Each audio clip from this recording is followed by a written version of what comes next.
my opinion, when you're facilitating, you get trained, so you know what kind of exercises you're going to do with the group, the order of the exercises, probably you thought about the kind of questions you're going to ask the group, and it might feel that everything is in hand because it's quite structured. On the other hand, you are going to deal with people that are not as enthusiastic as you think.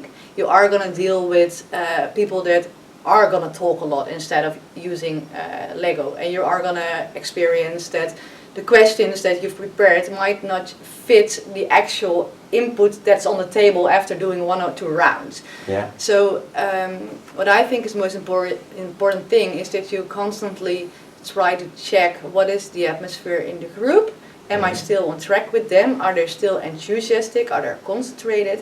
And if you feel that at any point it's not like that, for me that's the moment to go freewheeling. And I don't mean freewheeling like getting rid of all the Lego or whatever, but sometimes you can feel people kind of drifting off. Yeah. You can feel it in their energy, and it might be scary because as a young facilitator you might think like, what am I doing wrong, Yeah.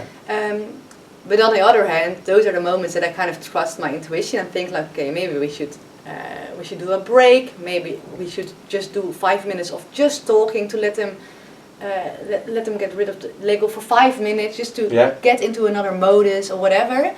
But freewheeling in those moments is quite important to actually get everybody back on track again.